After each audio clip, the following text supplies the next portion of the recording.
আসসালামু আলাইকুম। শুরুতে জানিয়ে দেব সংবাদ শিরোনাম। আওয়ামী লীগ বন্দুকের জোরে ক্ষমতায় আছে। এরপর থাকবে নিষেধাজ্ঞা ছাড়াও দুর্নীতিবাজদের সম্পদ বাজেয়াপ্ত করে যুক্তরাষ্ট্র। তারেক রহমানের লন্ডনের ঠিকানা সংশোধন করে নতুন আবেদনের নির্দেশ।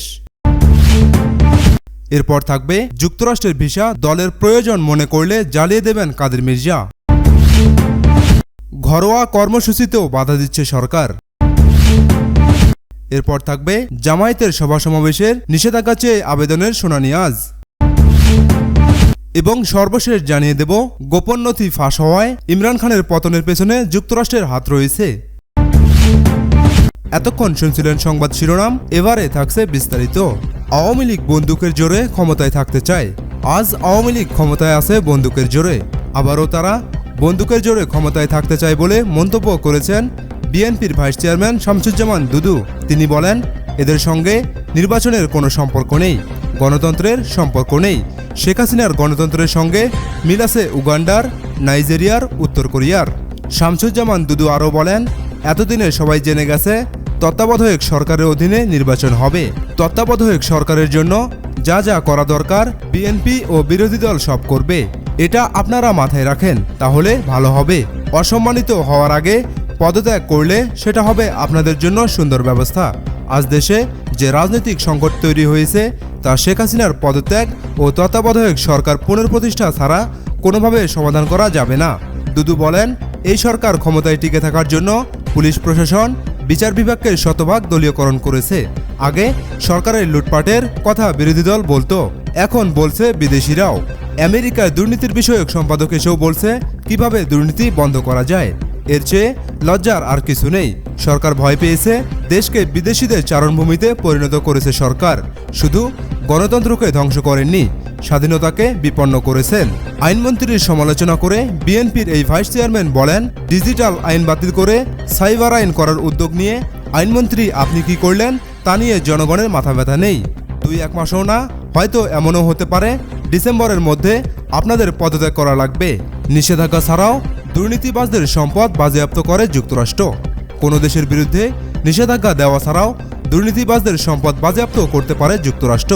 এছাড়াও অংশীদার মিত্র দেশগুলোকে এ বিষয়ে তথ্য দিয়ে থাকে যুক্তরাষ্ট্র, যাতে ওইসব দেশ ও ঘটনাগুলোর বিরুদ্ধে ব্যবস্থা নিতে পারে। যুক্তরাষ্ট্রের পররাষ্ট্র মন্ত্রণালয়ের নিয়মিত প্রেস ব্রিফিংয়ে একথা বলেছেন মুখপাত্র ম্যাথিউ মিলার। মার্কিন সময় মঙ্গলবার পররাষ্ট্র মন্ত্রণালয়ের নিয়মিত ব্রিফিংয়ে বাংলাদেশে দুর্নীতি এবং বিদেশে টাকা পাচারের সঙ্গে জড়িতদের বিরুদ্ধে যুক্তরাষ্ট্র নতুন নিষেধাজ্ঞার ঘোষণা দেবে কিনা এ সংক্রান্ত এক প্রশ্নের জবাবে এ মন্তব্য করেন মুখপাত্র ম্যাথিউ মিলার। ম্যাথিউ মিলার বলেন, এর আগে অন্য একটি দেশের বিষয়ে প্রশ্নের জবাবে আমি যেমনটা বলেছি, নিষেধাজ্ঞা দেওয়ার আগে আমরা বিষয়টি নিয়ে এখনও কথা বলি না। সাধারণ অর্থে এ কথাটা বলা হয়ে থাকে যে নিষেধাজ্ঞাকে দুর্নীতির বিরুদ্ধে হাতিয়ার হিসেবে ব্যবহার করা যেতে পারে। এর বাইরে আমাদের আরও কিছু হাতিয়ার রয়েছে, যেমন সম্পত্তি বাজেয়াপ্ত করা, মিত্র দেশগুলোকে এ বিষয়ে তথ্য দেওয়া, যাতে করে তারাও ব্যবস্থা নিতে পারে। তিনি আরও বলেন, আমরা বাংলাদেশ সরকারকে বলবো তারা যেন নিজ দেশের দুর্নীতিবাজদের নির্মূল করে, আর সেটা যেন হয় সুষ্ঠু এবং নিরপেক্ষ পন্থা অবলম্বন করে। নির্বাচন ইস্যুতে এক প্রশ্নের জবাবে মুখপাত্র ম্যাথিউ মিলার বলেন, বহুবার আমি এ বিষয়ে পরিষ্কার করেছি। এই মঞ্চ থেকে অনেকবার বলেছি, বাংলাদেশে অবাধ ও সুষ্ঠু নির্বাচন সমর্থন করি আমরা। প্রকাশ্যে আমরা কথা বলেছি। বাংলাদেশ সরকারের সঙ্গে আলোচনাকালে আমরা এটা পরিষ্কার করেছি এবং তা করে যাব।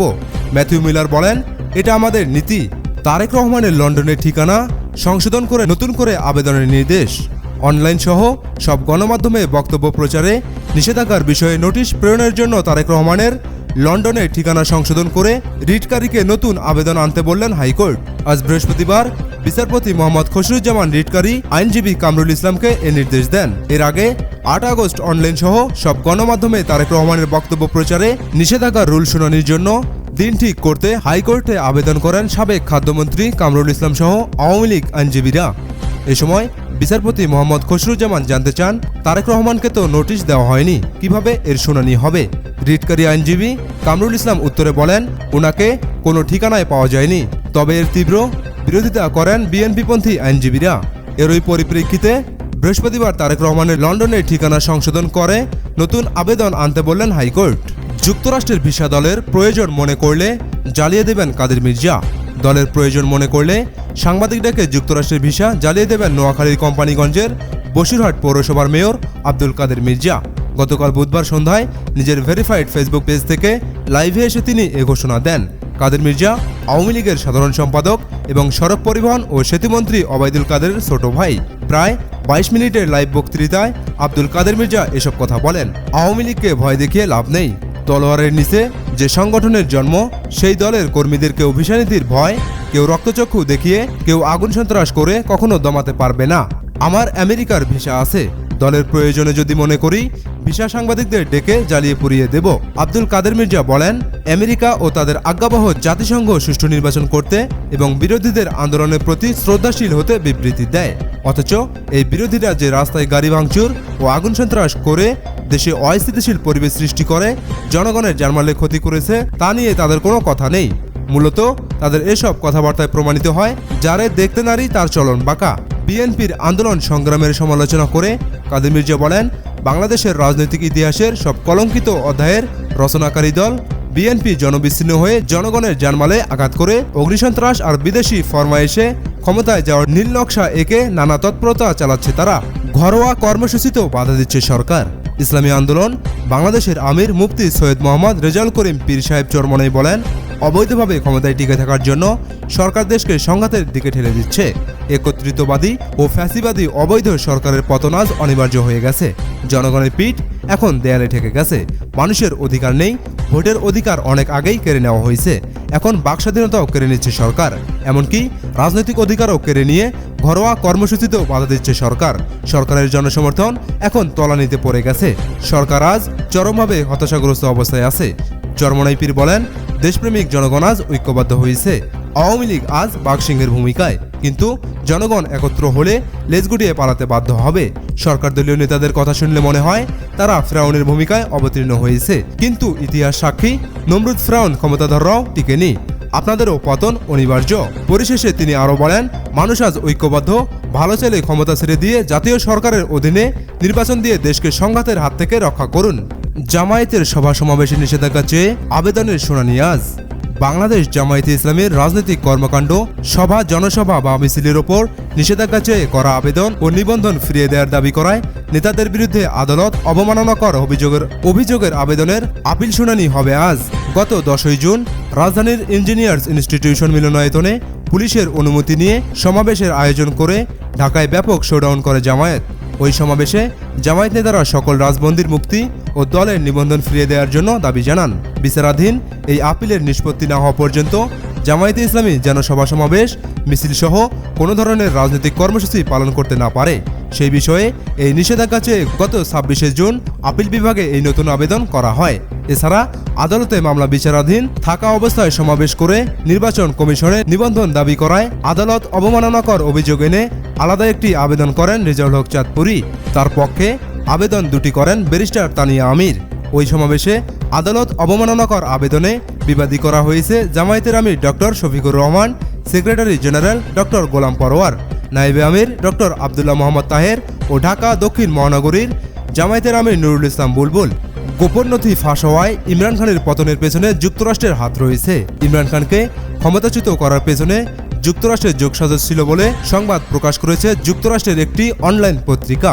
দ্য ইন্টারসেপ্ট নামের অনলাইন পত্রিকা পাকিস্তান সরকারের এ কূটনৈতিক গোপন নথি প্রকাশ করেছে। তারা জানায়, পাকিস্তান সেনাবাহিনীর কোনো কর্মকর্তার মাধ্যমে তাদের হাতে এই নথি এসেছে। নথিতে প্রকাশিত তথ্য অনুযায়ী ইউক্রেন যুদ্ধে ইমরানের পররাষ্ট্রনীতির কারণে যুক্তরাষ্ট্র তার ওপর চরম ক্ষুব্ধ হয়। ইউক্রেনে রাশিয়ার হামলার পর ইমরান খানের নিরপেক্ষতার কারণে 2022 সালের 7 মার্চ তাকে পদ থেকে সরানোর জন্য উদ্যোগী হয়ে বৈঠক করেন যুক্তরাষ্ট্রের পররাষ্ট্র মন্ত্রণালয়ের সদস্যরা। বৈঠকে যুক্তরাষ্ট্রে নিযুক্ত পাকিস্তানের রাষ্ট্রদূতও ছিলেন। এ সময় ইমরান খানকে না সরালে পাকিস্তানকে আলাদা করে রাখা হবে বলেও জানায় যুক্তরাষ্ট্র। পাকিস্তানের রাষ্ট্রদূত আসাদ মাজিদ খান এবং যুক্তরাষ্ট্রের মধ্য ও দক্ষিণ এশিয়া বিষয়ক সহকারী মন্ত্রী ডোনাল্ড লুয়ের মধ্যকার কথোপকথনে ইমরান খানের ওপর যুক্তরাষ্ট্রের নাকচ হওয়ার কারণ বোঝা যায়। ডোনাল্ড লু ইউক্রেন যুদ্ধ শুরুর পর ইমরানের রাশিয়া সফর ও পুতিনের সঙ্গে সাক্ষাতের চেষ্টার জন্য ইমরান খানের ওপর ইউরোপিয়ান দেশগুলো ক্ষুণ্ণ হয়েছে বলে জানান তিনি। দ্য ইন্টারসেপ্ট জানায়, সামরিক বাহিনীর অজ্ঞাতনামা একটি সূত্র থেকে তাদের কাছে এই নথি এসেছে। অনলাইন পত্রিকাটি পুরো কথোপকথনটি ছেপেছে, তবে কোনোভাবেই যেন প্রেরকের পরিচয় না বের করা যায়, সে কারণেই তারা কিছু সতর্কতা অবলম্বন করেছে। পাকিস্তানের গণমাধ্যম ডন জানিয়েছে তারা এই গোপন নথির সত্যতা যাচাই করতে পারেনি। এদিকে পাকিস্তানের পররাষ্ট্র মন্ত্রণালয়ের মুখপাত্র মুমতাজ জাহরা বালুচ ডনকে জানায় এ বিষয়ে তারা কোনো মন্তব্য করবে না। তথ্যমন্ত্রী মরিয়ম আওরঙ্গজেব ও পরিকল্পনা মন্ত্রী আহসান ইকবালও এ বিষয়ে কথা না বলার সিদ্ধান্ত জানিয়েছেন।